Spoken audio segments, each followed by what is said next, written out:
Bigdog AC Show. Well, here we are. We're back. It's show number 3, Bigdog AC Show. What's going on? We are back. I was just taking a sip of this new beer we found today. Yes, it's actually a really good beer. Some beer leave a little taste in your mouth when you drink them. This beer is very smooth. I suggest, you should pick it up and try it out. It's really smooth. It's from Kern River Brewing Company, Isabella Blonde Ale, out of Kernville, California.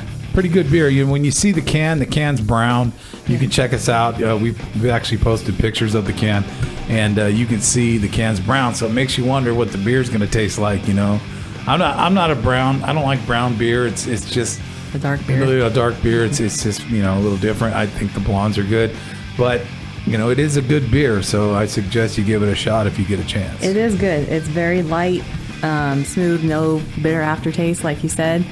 And it's really good. Yeah, it's a good beer. Definitely pick it up. So last podcast we talked about your top 10. I think we got 5 of them done. Yeah. So we're gonna wrap up your top 10 with your five picks of what bands you like.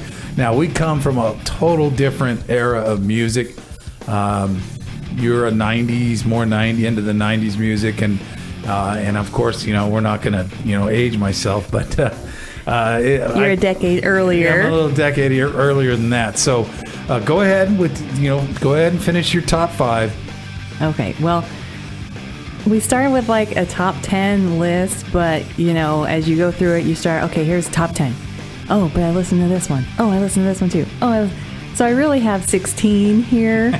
So, okay, we already did 6 earlier. So then we have the 80's, which I learned how to play one of those. Yeah, the partially one of those. Possum Kingdom. Yeah, that song. Yeah. And then Sum 41. I listen to their CDs all the time. Right. Eve 6, Blink 182, Simple Plan, Newfound Glory, and then of course Megadeth, Metallica, Pantera. I used to listen to Pantera all the time too, and Slaughter. Slaughter. I had that tape. And I played that thing all the freaking time. I said freaking because I gotta save some money. Yeah. We have a swear jar here in the studio. So every time AC says the F word, then we're gonna drop some change into that. Yeah. So I gotta kind of ration myself. Not really though, because we'll donate the change to something. But Okay. Yeah. So say it as much as you want. All right. Fuck. Dang, that was me. Right there. Yep. But that's my list. One of our listeners did hear my first 6, and she said that she liked Nelson also. Nelson. Really? I mean, have you seen the video to Nelson? I mean, it is totally... It's 90s. It's 90s. Although the drummer, Bob Rock, he's been in, he was in Slaughter, or not Slaughter.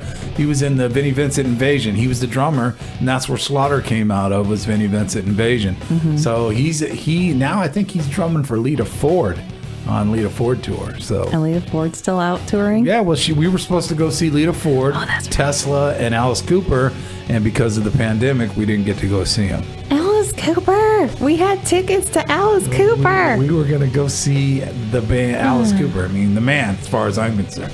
Yeah, I would love to see him. I really want to see him. Hopefully, maybe next year, maybe sometime soon, they'll actually be able to go back out and tour, and hopefully Alice will still be okay, and then he can make it. Yeah, he looks pretty good. I mean, he's fine. What is he, 70, 80, something like that? I don't know. Yeah, he looks good. I think he can do it. I think he can. Yeah, I hope so. Yeah. I hope so. So then also, Brian Setzer Orchestra I had mentioned last time. So the same listener said that she got to see Brian Setzer when he was in Stray Cats. And that would have been awesome too, to see the Stray Cats. Oh yeah. Because I really enjoyed them as well. I never got a chance to see the Stray Cats. I would have loved to have seen them. That would have been cool. But yeah, okay, well that's my list. That's your list. Comment, say that you agree with me, you don't agree with me, you're like, AC, you're fucking crazy. What the hell are you doing? Yep, more money. Hey, in the 90s, that's I was young, that's what I listened to. Well, there's nothing wrong with that. A lot of the bands you listened to in the 90s were good bands. They're still around. Some of them are still around, still doing, what they do. So, I mean, you were just that time. That era was your time in your era. Yep. You know, you have a movie review coming up here in a little bit. Yeah, we'll talk about a movie that you watched and you didn't. Well, we'll get into that. No spoilers, but I will say that this movie review will have a different. Well, you know, I do the scale from 1 to 5. Right. This one is going to be different. Well, we'll get into it. Yeah. Yeah, we'll get into it. Okay, so Definitely. now, that was mine. That Everyone's been waiting to hear yours. My top 10. See, that's where it gets a little different because, of course, I'm going to say the top 10 albums, the top 10 records, right? But there's a lot of albums and a lot of rock and roll history with me, a lot of stuff and a lot of different bands that I used to listen to because when you work in the radio business as long as I did, you got tired of hearing the same old songs, you know, the hits that the radio stations play. They never play a B-side. You're lucky with that. You know, it's just different. So I would listen to different bands. So my top 10 bands, you know, the top 10 albums, of course, you know, you're going to start off with Judas Priest. You're going to put in like, there's all kinds of them. I mean, you know, Judas Priest, the Iron Maidens, the Van Halen 1 and 2, Skid Row, you know, David Lee Roth, Eat 'Em and Smile, great record. Steve Vai on guitar and Billy Sheehan on bass. Of course, Dave being Dave. You know, there's a lot of bands that you know, Judas Priest. And I used to listen to a band called Dangerous Toys, killer band. Never got any radio play that I know of, but they were one of the bands I listened to. So I think my top 10 would have to be Judas Priest, Iron Maiden, throw in the Van Halen bands. Some Skid Row, Jackal, David Lee Roth band. You know, earlier in my rock and roll history, you know, I got hooked on the Jimi Hendrix and Led Zeppelin, courtesy of my brother. And then, you know, the Robin Trowers and those kind of bands and Pat Travers and all that stuff. But then a really good friend of mine came over one time and showed me the Kiss Alive 1 album. And once I saw the Kiss Alive 1 album, it was over. You were hooked. That was it. That was it. I thought that, you know, I wanted to do that. That's what I wanted to do. And just went on from there. So, but I think my number one out of my top 10 would have to be the very first Motley Crue album. For me, that album solidifies heavy punk rock and roll. It's just heavy, the way they did it. Raw. It's just raw. It was just raw, loud. It was aggressive, and to me, that album, you know, I think it had to be a number one on my list if I wanted to sit back and listen to an album. There's a lot of them, though. There's a lot of different things that, you know, I would listen to, but I think that's the number one out of my top 10. I hope that makes a little sense of, you know. Well, and how many times did you see the Crew? You've seen them many, and because I've seen them with you at least 2 or 3 times. Yeah, I mean, I've seen them a few times, you know, over the past, and actually, you know, got to hang with them a little bit and do some stuff, and you know, they were always good dudes, man, always cool guys, and it was a crazy atmosphere, that's for sure. But I'd have to rank that my number one record. You know, the first one. I had a girlfriend one time tell me that she was breaking up with me because I listened to that album too much. And I just said goodbye because I wasn't getting rid of my record. There's a lot of bands, though. A lot of bands that I like to listen to. I mean, of course, you got to give Dio. I mean, come on. 17-year-old guitar player Vivian Campbell shredding like he was shredding on those records. Come on, man. Dio. It all starts with Black Sabbath. There's no doubt about that. Asphalt Ballet is a band that I like listening to. Bang Tango. I like Bang Tango. Yeah, actually, when I played the Bang Tango record, you like that one. I do. And let's see, there's a band called Spread Eagle. I think they're out of Jersey. They were awesome. Let's see, Bullet Boys. Well, yeah, Bullet Boys. And a band that you still give me shit about, Firehouse. I had a tape from Firehouse. I liked Firehouse. Yeah. And then there's one song. There's one song that you would keep playing, and I'm like, okay. There's a couple you just songs. keep playing this. There's a couple songs that I like that they play, and it's not the ones you heard on the radio. No, I like B-sides. Some of my favorite songs are B-side songs. Like I said, you know, being in that business for so long, if you wanted to listen to music, you didn't listen to the same songs you listened to when you were at work, you know? Right. You know, one of the bands I forgot to mention in there in my top 500 and whatever it is when we were doing. That was more than 10. I know. Well, one of the bands I forgot to mention was early Scorpions. When they did the live record, I used to listen to that record constantly, and I that was awesome. When they found their commercial success with Love at First Sting and Blackout and all that stuff like that, but that live album from the Scorpions, I used to listen to that all the time. Did you mention AC/DC? You didn't, huh? No, but AC/DC is a staple in anybody's life. I think, obviously, it's it's been a part. Where were you when that Back in Black album came out? I mean, you were probably, don't say how. Yeah, what year was that? I'm not sure. 1980, I think. So. Well, we're not going to say how old I was. No. So, I mean, obviously, that Back in Black album's a staple. But I liked the other ones that they did, Highway to Hell and all the earlier stuff with Bon Scott, as well as Brian Johnson. But, yeah, I had to throw in the Scorpions and the AC/DC as well. Oh, yeah. Money Talks. I like that song. Yeah. A lot. Yep. Hold on, I got to open my beer. Uh-oh, I just kind of I made a little mess on that one. But went over, will you? Sorry. Well, so out of mine, I'm curious, which ones did you like out of my top however many? How 16? Many? 16, 17? Your band's the one that you're into. Yes. Yeah, I like, well, you didn't even mention Rob Zombie. Did you mention? You did. I did last time. Yeah, I think a little Rob Zombie's cool. A little? A little Rob Zombie's good. I mean, it's take good. Him a little bit. It was good, when he went out on his own. Now he's got John 5 playing guitar for him, I think. Oh, yeah.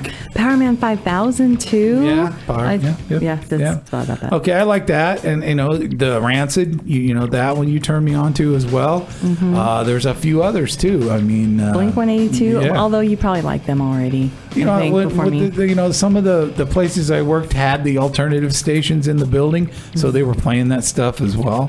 Mm-hmm. So and honestly, every now and then we put a little One Direction on. I enjoy some One Direction. Yeah, a little. We like a little. A lot of different bands. So we've also been listening to funk too. Yeah, that's right. Oh yeah. Earth, Wind and Fire. Are they considered funk? I don't. Or no? I don't. I think they are. Yeah. I don't know. Yeah. That was that September song. Yeah. So we listen to a lot of different things. But the main records that we like, it's just something that's stuck with us for a long time. So. Mm-hmm. Well, should I try to pick apart your... No, I'm not going to. Go ahead. Just do it. No, well, I like Motley Crue. Yes. Of course. Of course. And I like the 80s hair bands. So yeah. I like Twisted Sister, who you didn't mention, which might not be one of your top bands, but I like Twisted Sister. I'm not really into that one. No. Okay. Well, Skid Row, I do like them. Skid Row's great. Sebastian Bach, hell of a voice. No doubt about it. Dio. I do enjoy Dio. Yep, Dio. And Danzig. We just heard Danzig today. Danzig. Yeah. It was interesting about Danzig. I had a chance to actually meet the guy, and man, I tell you what, was he a little scary? He's a little scary, intimidating to meet him. But how tall is he? Is he short? He's like 5'2"? He's like something like that, but he's intimidating nonetheless. I mean, just the guy is who he is. Coming from the Misfits, going out on his own, doing what he does. Full commitment, no doubt about it. But I think one of the guys I met years ago, he was the lead singer in Typo Negative. That's what I was going to bring up. Peter Steele. And that guy, like 7 foot tall. Wow. I remember Gold's Gym. The guy was he's a big dude. And he was intimidating too. When I had a chance to talk to him, I only said like one line to him, and he shut me down immediately. I said, "Hey Peter, do you write music and stuff when you're on the road?" And he looks at me. He's eating a banana and he's got a carton of milk in his hand, and he says, "It's not conducive." And I went, "Okay, we gotta go." Shit. When you're 7 feet tall, you got a deep voice. Oh, it was okay. Whatever you say, sir. Check, please. That's so funny because I do enjoy them too. Yeah, but they're 90s. They're 90s. I think they're 90s. Marilyn Manson. Marilyn Manson. Got to see that guy years ago in a little club, and he killed it. It was a great show. Mm-hmm. I wasn't ready for that. I mean, I've never seen him. I didn't even know who he was. and I ended up at the show, and it was a great show. It was a killer show. And then some of the newer ones from 2000, we like Hailstorm, Pretty Reckless. There's a couple songs. Pretty Reckless is awesome. I mean, I love their music. I'm a tone guy. I like tone. I want to hear what the guitar player's doing. I want to hear what the whole band in general is doing. And then you got a great singer, Lizzie Hale. You got a great singer, Taylor's. I mean, come on, you put all that together and you got a great band. Yeah. And that's what they do. So there's a lot of different bands, but I'll always go back to that first Motley Crue record. If I want to blow it up, tear it up, that's the one I want to listen to. That's where your soul goes to. That's it. I mean, I've come to this point where I think that obviously there's a big library of music that I like, but that record, I think they put that thing together for like $5,000 or whatever it is, and it's just it's really good. To the edge, cut to the edge. Mick Mars guitars, it's great. Yeah, and that's why I like between both of us, we have a wide range of music that we like. And like you'll play something off the wall obscure and I'm like, oh yeah, that's really cool. And then I'll find something B-side way off the wall that this one song from this one band from a long time ago. Have you ever heard of Real Big Fish? No, and you played it. Yeah. I was like, hey, that's pretty cool. So, yeah, Scott. See, I like them too. Yeah. Well, it's time for AC's movie review. I heard you watched a killer movie this week. Yeah, if you mean killer, like I want to kill myself. Really? I'm sorry, this was fucking horrible. No. I had to save all my F-bombs up from the show for this one, for my movie review. It was that bad, huh? Yes. So this is called The Invitation from 2015. I found this on Netflix. And this is from IMDb. So it says, a man accepts an invitation to a dinner party hosted by his ex-wife, an unsettling affair that reopens old wounds and creates new tensions. Ooh. So I usually like to watch these movies that have devil or paranormal type things. So this one didn't say, so I'm like, okay, let me just see what happens. Oh, by the way, okay, the actors are Logan Marshall Green and Tammy Blanchard and a bunch of other people. Oh, yeah, I've heard of them. Haven't you? Yeah. Haven't you? Sure. No. I know. So, okay, this movie was fucking horrible. And I'm sorry, people, that everybody that worked on this movie, and maybe the people who actually liked it, I don't know, but I personally did not like it. So, the first 2 minutes of the movie, they're driving up because this house, the ex-wife's house, where he used to live with her when they were married, it's in Hollywood Hills or something. So they're going through the canyons or whatever. Mm-hmm. And the first thing that happens is he hits a coyote that runs on the road. And I know you don't like any of that stuff, and I don't like seeing animals being killed on there. So he has to put it out of its misery. So that's like the first couple minutes. So be warned if you actually do watch this movie. That's what happens. So then once they get up to the house, it's just fucking weird, man. The whole thing is weird. She's there with her new husband. They're having some random dinner party with people she apparently hasn't seen because she kind of went off the face of the earth when her and this guy divorced because they had a son together and he died. So then that's what caused the whole split and rift and stuff. So anyway, she goes off somewhere to try to find peace and whatever. So then 2 years later, that's when she invites the ex-husband and his new girlfriend and then their friends that I guess was a close circle of friends at the time, but they haven't really seen them in a long time. So this whole entire time, you sound interested. I'm already bored with this movie, but go ahead. I know. So then they're playing like some party game, and then they're drinking wine, and they're doing all this, and the house is beautiful, of course. But so the new girlfriend that's with the guy, the main guy, she pretty much the whole entire movie, except for the very end, is with the friends. And it's like, bitch, you haven't even met these people before? Because she was introduced to some of them at the time. So you're leaving your boyfriend, who you know is going to have a hard time, because that's his ex-wife. Right. That's where they used to live. That's where his son died. And you're just off drinking with people, and she doesn't get with him, like, really until the end. And so weird shit's happening this whole entire time. And the ex-wife and the new husband are really weird. And he locks the door, and he has the key. And the guy, the ex-husband, the main guy, Will, okay, that's his name, Will, is kind of like the only one throughout this whole situation that's like, why are you locking the door? Why won't you let this person leave? What is all this about? Why is everyone so fucking polite? What's going on? And everyone's treating him bad. Like, no, just calm down. What's your problem? But he was fucking right, man.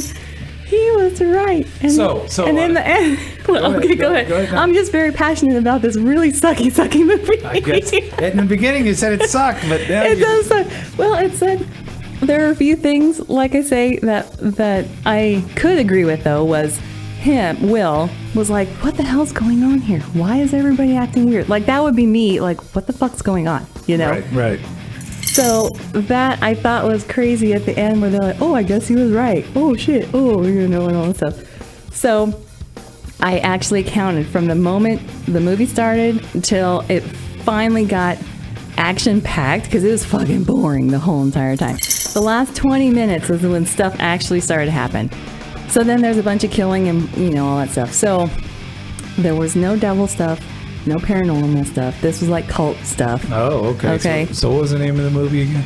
The Invitation. The Invitation. So, what on a scale of 1 to 5, 1 to 5 beers, what do you give it? I'm only giving it 1.5 beers. Oh! Because it sucked, but it can't be the worst movie out there, so I still have to leave something for a 1 or a half a beer. Right. So 1.5. This is the lowest thing I think I've ever given anything ever. So it wasn't that but good. It really was bad. Now, I'm sorry. It was bad. Starting next month, we're going to do Halloween-based stuff. Yeah, so it's actually, we're going to do seasonal beer for that holiday, and we're really into the Halloween holiday, so we're going to do a lot of different things for that on the show. So. Yeah, and then the movies I'm going to watch are going to be more Halloween and more like super scary kind of horror, gore movies. Right. What's your number one record again? Number one album. My number one. What was your number? You never really said the number one. Well, no, because when in the 90s, I listened to The Offspring mainly and Rob Zombie mainly. Okay. Those were my first major ones. But if you had to put a record in that CD player and play that record, what would it be? But see, now I would listen to Rancid, honestly. You'd put the whole record in there. Yes. Oh, I thought Alice Cooper. I know you have Alice Cooper CDs in your car. Yes, Alice Cooper too. But I also have Pretty Reckless in my car that I listen to the whole thing. Bowling for Soup also. Right. So, I mean, Offspring was like my main, and then Rob Zombie. But now, like I say, Rancid. I really like Rancid. Okay. My number one, we all know what that is. We already know. Yep. It's Motley Crue. It had to be the first record. Totally. Well, I think we're going to wrap it up. And the beer's almost gone. Yeah, we'll be back next week with another version. We'll come up with a lot of stuff. Where can you check us out? Yes, I totally forgot. This is okay. You can tell we're not scripting any of this stuff because I totally fucking forgot. We had, and I don't want to forget this because we had a listener email us. Right. And let me bring it up because he had a question about a movie. A movie, okay. And it was a movie related question. But in the meantime, I will say like us on Facebook, follow us on Instagram, email us bigdogacshow@gmail.com. And we're on YouTube, Big Dog AC Show. Subscribe, please. Okay, here is a movie from an anonymous listener. Okay, go ahead. He said, if you had to live in a movie, what movie would it be and why? So I did think about this over the week. Right. And I was trying to figure out, should I say like a scary movie because that's what I watch all the time? Right. But I watch other things too. And I like fantasy and all that kind of stuff. So honestly, I thought about it and I think I would live in Harry Potter. Harry Potter? Yes. What? Because you have magic and they have all those mythical creatures and stuff, and I'm an animal girl and all the different kinds of animals. I just think that would be amazing. I think if I had to pick, if I was going to be in a movie, you have to be an animated character or no? It just said a movie. Whatever. I think I'd have to be in one of Tracy Lord's movies. Or I'd have to. Yeah, you probably would say that. I'd love to be in the Dirt, a Motley Crue movie. So. Weren't you in the background somewhere, or like during the actual time, not the movie, but back in the day? I was running around back in those days, so I'm sure. I don't know. I think I don't know what movie I'd want to be in. I mean, yeah, I think Tracy Lords. No, I don't know. Oh gosh, okay, Yeah. of course. So anyways, if you want us to answer any of your questions, you can email us at bigdogacshow@gmail.com or follow us on Instagram, like us on Facebook, tell all your friends, subscribe onto YouTube, Big Dog AC Show. We're on Apple Podcasts, Spotify, all the biggies. See ya. Listen, bye.